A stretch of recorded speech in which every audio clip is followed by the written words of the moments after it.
Under the cold black waters of the Pacific, on the night of June 21st, 1944, a shadow slipped silently beneath the waves just 30 miles off the coast of Honshu. The moonlight revealed nothing. No ripples, no trace. Yet deep below, a crew of 70 American sailors held their breath, listening to the faint hum of enemy patrol boats passing overhead. Every man aboard the USS Tang knew one thing. Discovery meant death. Depth charges were the Japanese Navy's reply to intruders, and in these waters the intruder had no right to exist. The Tang's captain, Richard O'Kane, watched through the periscope. A faint silhouette of a Japanese tanker convoy drifted into view. The escorting destroyers prowled like wolves, their searchlights sweeping across the surface. But O'Kane knew the sea better than they did. He ordered, "Ahead 1/3, depth 90 feet." The Tang slid lower, her engines nearly silent, her crew's world reduced to whispers and dials. Within minutes, the sub angled upward again. The order came, Fire 1. Fire 2. A hiss, a pause, then a thunder that shook the deep. The tanker erupted in a plume of fire and oil, lighting the sea like dawn. But the Japanese ships had no idea where the attack came from. To them it was as if the ocean itself had turned hostile. For the Imperial Japanese Navy, the concept was unthinkable. Their own waters were sacred, defended by layers of patrols, mines, and sonar nets. Yet somehow American submarines were gliding through them, undetected, unstoppable, unseen. Convoys vanished overnight. Tankers burned in sight of their shores. Reports flooded Tokyo. Attacks within home waters, cause unknown. The admirals dismissed it at first. They blamed mines, rogue aircraft, even sabotage. But the truth was darker. America's undersea fleet had found a way to hunt right beneath Japan's nose. 2 years earlier, this would have been impossible. In 1942, U.S. submarines had been plagued by failure. Torpedoes missed or detonated prematurely. Captains cursed their own weapons, forced to watch helplessly as targets escaped. The Japanese, meanwhile, ruled the Pacific's supply lanes. Their confidence was absolute. They believed the home islands untouchable. But war, as history proves, rewards adaptation. And in hidden laboratories across the United States, engineers and naval technicians were crafting the tools that would rewrite undersea warfare. By mid-1943, the silent service had transformed. American submarines like the Gato, Balao, and Tench-class boats were longer, quieter, and deadlier than anything afloat. They carried improved sonar, the SJ radar, and a new generation of torpedoes whose magnetic triggers actually worked. Each improvement was a triumph of science and desperation, the result of men like Dr. Charles Stark Draper at MIT and the tireless machinists at the Electric Boat Company in Groton, Connecticut. Their precision work turned steel hulls into ghosts. The Japanese Navy didn't understand it. Their own anti-submarine warfare doctrine was weak, born from an army-centric mindset that favored surface combat.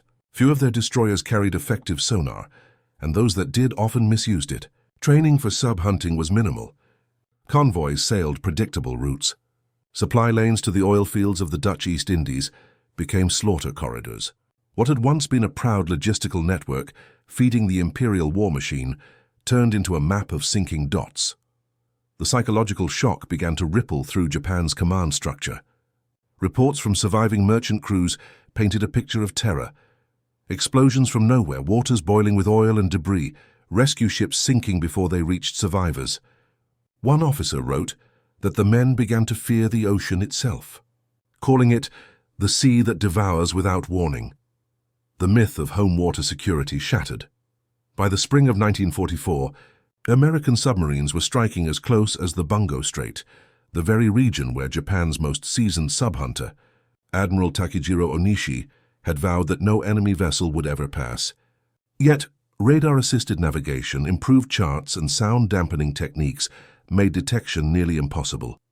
Submarines could hug the thermocline, that invisible underwater layer separating warm and cold water, effectively hiding from sonar pings. Japanese destroyer captains would drop depth charges blindly, wasting munitions while the Americans watched silently below. At Pearl Harbor's submarine base, the mood was changing too.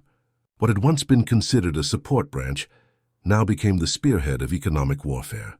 Admiral Charles A. Lockwood, commander of the U.S. Pacific Fleet submarines, famously said, "We shall make them hunger and we shall make them thirst." And his men did just that. By mid-1944, US submarines accounted for over 55% of Japan's total merchant losses, despite making up less than 2% of the Navy's personnel. It was the most cost-effective campaign of destruction in modern naval history. Each successful patrol fed the next. Intelligence from intercepted Japanese communications, decoded by Station Hypo and Fleet Radio Unit Pacific, allowed submarine captains to ambush convoys with surgical precision. The coordination was breathtaking. Radar, sonar, radio encryption, and logistics combining into one invisible machine of war.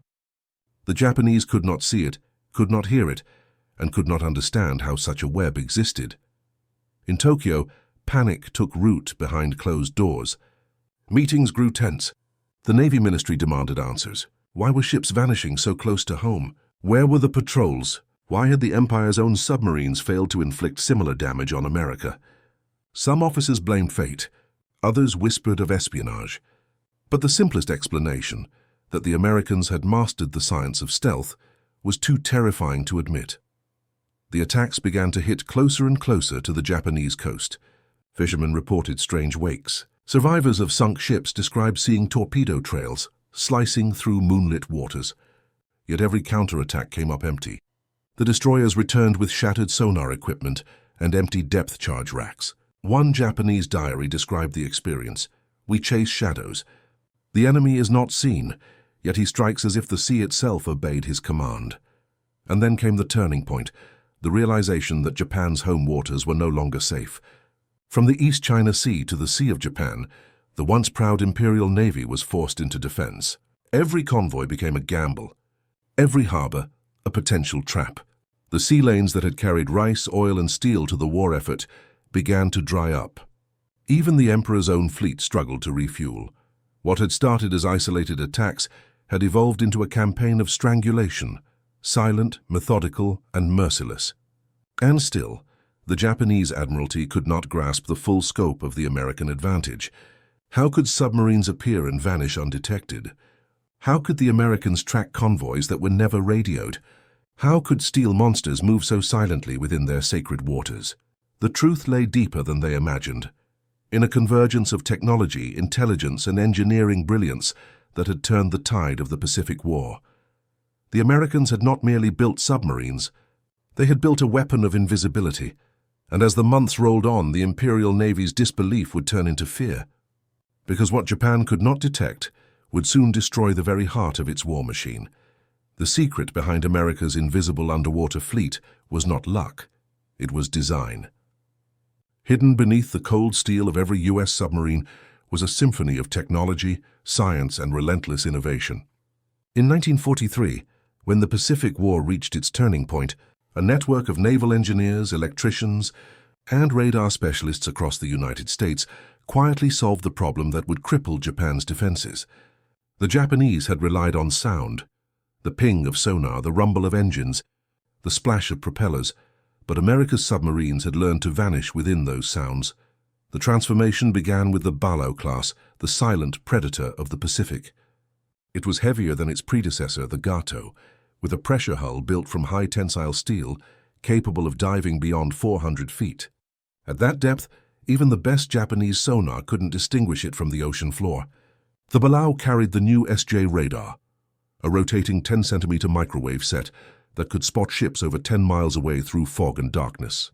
To the Japanese, who still relied on optical rangefinders and primitive surface radar, the American submarines seemed to have supernatural foresight. Their convoys were dying before their lookouts even saw danger approaching. Deep inside the engineering divisions, at the Naval Research Laboratory and MIT's Radiation Lab, technicians like Dr. Alfred Loomis and his team fine-tuned the radar tubes that made this possible.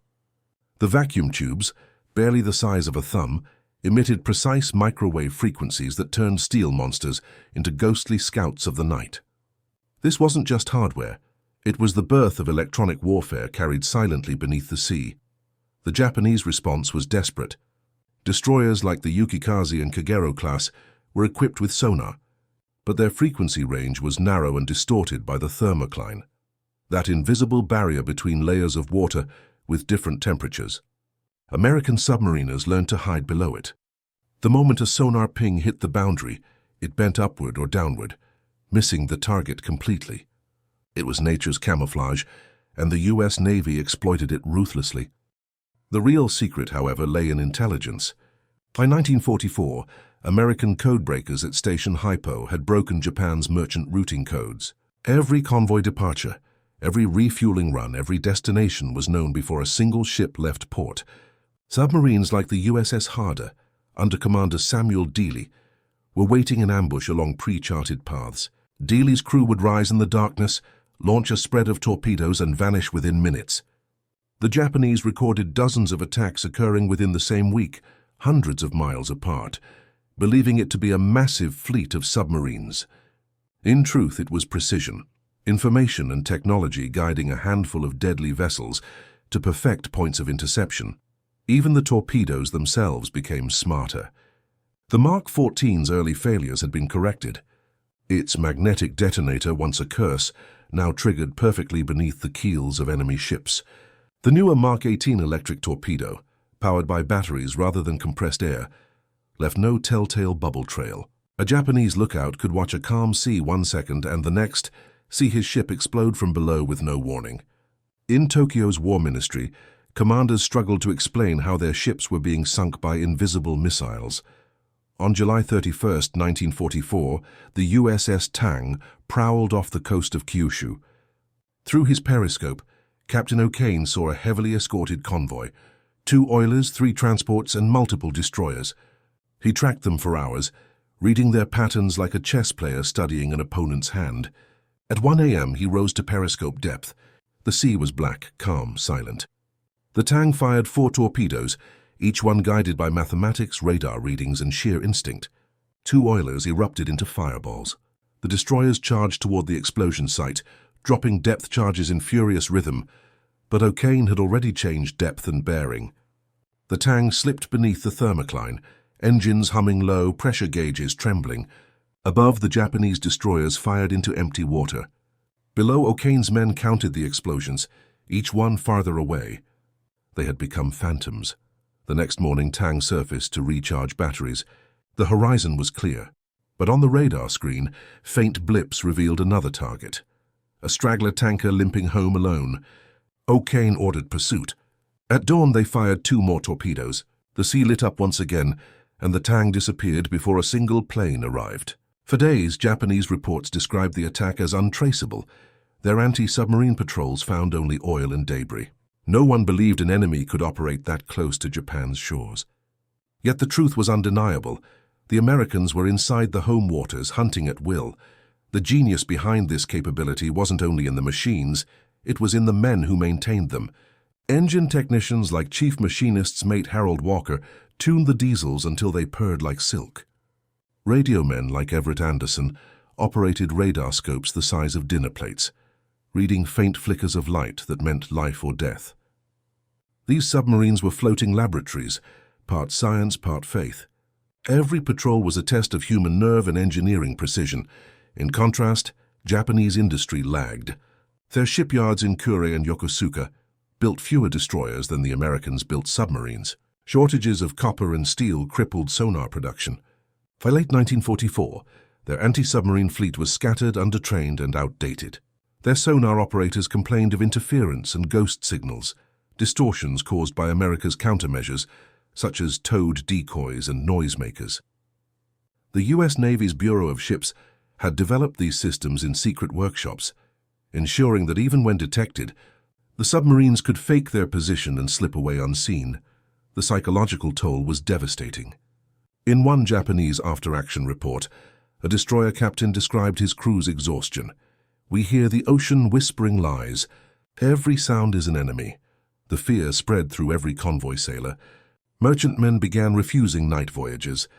Supply officers begged for more escorts that never came. The ocean, once Japan's lifeline, had become its executioner. Then came one of the boldest missions of the war. In September 1944, the USS Barb under Commander Eugene Fluckey penetrated deep into Japan's northern coast. Using radar, they slipped through fishing fleets and coastal patrols, surfacing near the shores of Hokkaido. The crew launched a daring shore bombardment, destroying a train and supply depot before vanishing into the sea. The Japanese high command refused to believe it. They insisted it was sabotage or a rogue plane. But the truth was undeniable. An American submarine had attacked Japan itself and escaped untouched. Each new success only deepened the mystery for Japan's admirals. Their charts, their sonar readings, their strategies all seemed useless. They were fighting ghosts. What they did not realize was that America had mastered the full spectrum of undersea warfare: sound, light, intelligence, and psychology. The ocean had become America's ally. As 1944 turned to 1945, the sea lanes around Japan grew emptier by the month. Tankers stopped sailing. Ammunition ships never arrived. Fuel reserves dwindled. The Imperial Navy's once proud battleships sat anchored, powerless to move. Every drop of oil that reached Japan now carried the scent of fear. The Americans had achieved what no surface fleet could: total control of the Pacific's lifeblood, without ever revealing their presence. But Japan had not yet seen the final blow, the culmination of this invisible war, when an American submarine, pushed by luck and tragedy, would change the course of naval history forever. By early 1945, Japan's empire was starving. The once proud convoys that had stretched across the Pacific were gone, replaced by scattered freighters creeping through fog and darkness, terrified of the unseen hunter below. The Americans had done the impossible. They had taken the war into Japan's own waters, striking where the enemy once believed itself untouchable. But beneath the glory of victory lay a grim truth. Every patrol demanded nerve, sacrifice, and often death. For the men of the U.S. submarine service, each dive into enemy waters meant gambling with physics, fate, and silence. No one understood this balance better than Commander Richard O'Kane and his crew aboard the USS Tang. By October 1944, they were legends. In just 5 patrols, the Tang had sunk more tonnage than any other American submarine in history. Her crew believed themselves invisible, until the sea reminded them that every advantage comes with a cost. On the night of October 24, 1944, as the Tang prowled through the Formosa Strait, she attacked a Japanese convoy under moonlit skies. 10 torpedoes were fired. 9 struck home. The last one, a faulty Mark 18, circled back. Within seconds, it slammed into Tang's stern. The explosion tore through the hull, flooding compartments instantly. The crew had seconds to react. O'Kane ordered, "Abandon ship." Men clawed their way toward escape hatches, only to find themselves trapped in a steel coffin beneath the waves. Out of 70 crewmen, only 9 survived. 5 rescued by Japanese ships, 4 captured at sea. The rest vanished into the black. Ironically, their destroyers had finally detected an American submarine, not through radar or sonar, but through tragedy. The captives were interrogated, their tales disbelieved. Their captors refused to accept that so many American submarines were operating within Japan's own perimeter. Even with a living witness, the Imperial Navy dismissed it as propaganda.